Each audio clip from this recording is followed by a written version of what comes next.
main problem of the Eurozone is the single currency itself, so says Joseph Stiglitz. The Nobel Prize-winning economist says the monetary union should not have been created the way we know it now, and this experiment was flawed from the start. The World Bank ex-chief economist believes, though, it can still be fixed. Mr. Stiglitz, thank you very much for being in Global Conversation on Euronews. Your latest book is called The Euro: How a Common Currency Threatens the Future of Europe.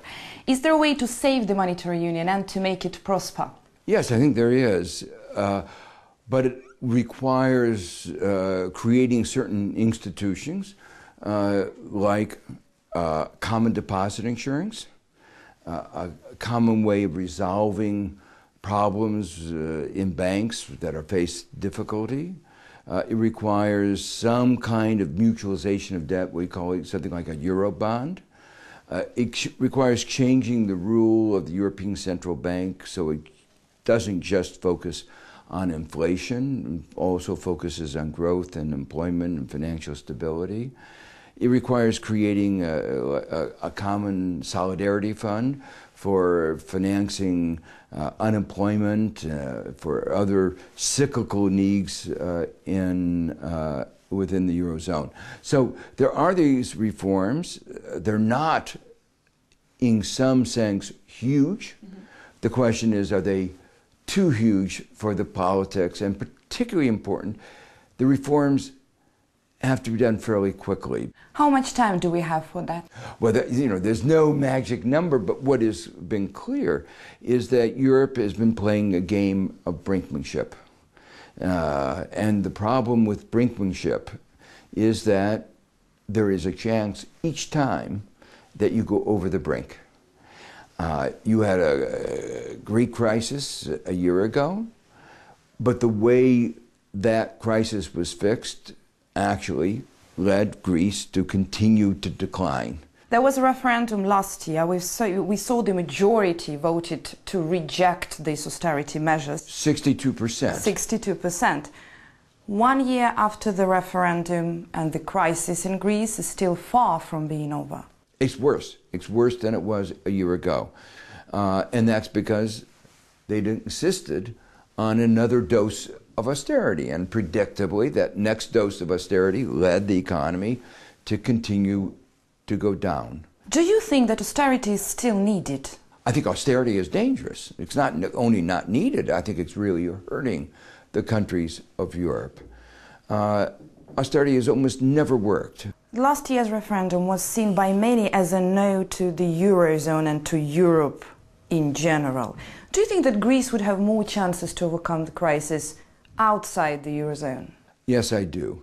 As time goes on, it will become clearer that unless Germany, the Troika, relent, unless there's a debt restructuring that even the IMF says is absolutely necessary, unless there are these changes in the policy framework, then I think that the only course forward is for Greece to go another way. You said you met the government. You went to Athens to meet the government.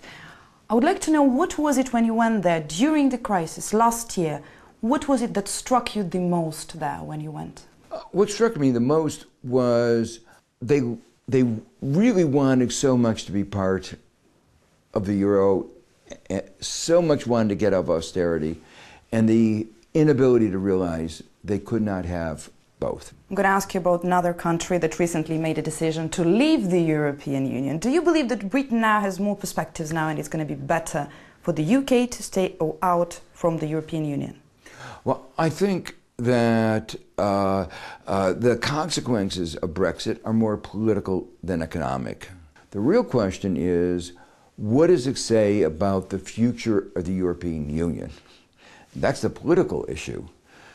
Will the European Union read the message as saying, look, we have not convinced the citizens of the European Union that we are delivering benefits from which everybody receives these benefits, and that's leading to prosperity. What worries me is that in the response to the Brexit, Juncker, the head of the European Union, said, we are going to give very tough terms.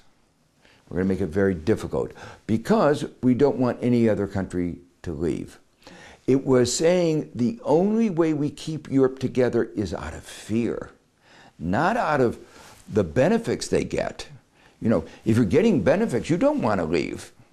But what they were saying is we have to instill fear for them to leave. That's the wrong attitude, in my mind. Do you see other countries in Europe also holding a referendum on whether to stay in the European Union or in the Eurozone? That really depends on how the European Union responds. Many people feel that not only is their economy being undermined, but also their democracy. They vote time and time again for the end of austerity.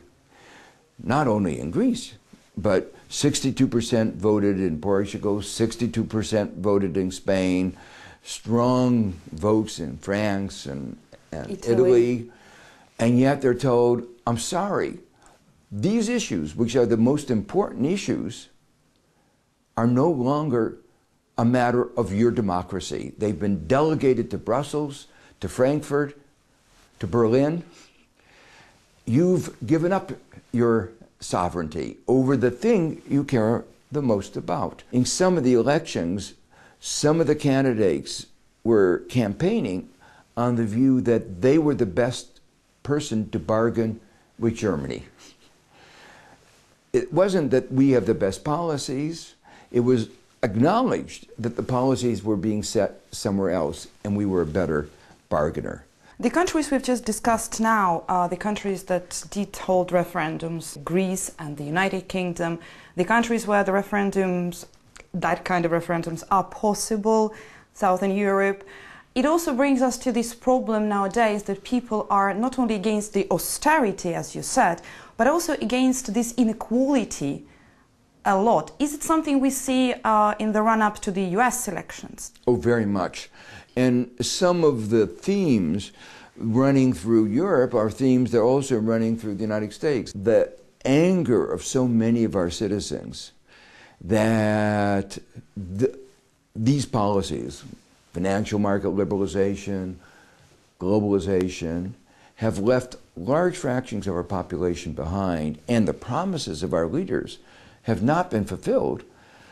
It is not a surprise that there will be a politician who will take advantage of that. And unfortunately, in the United States, one could not have imagined a worse candidate for being the president of the United States, but obviously a candidate that has achieved some degree of empathy with a very large number of voters. You know, as Americans, we are very scared. It's very scary to us, and citizens of the world, it should be very scary to them. America has a distinctive role in the global economy and in global security. And as many of us are saying in the United States, having somebody who is, with his personality, is unstable, as he seems to be, with a finger on the nuclear button, is not something any of us should feel comfortable with. Thank you very much for this interview. Thank you very much.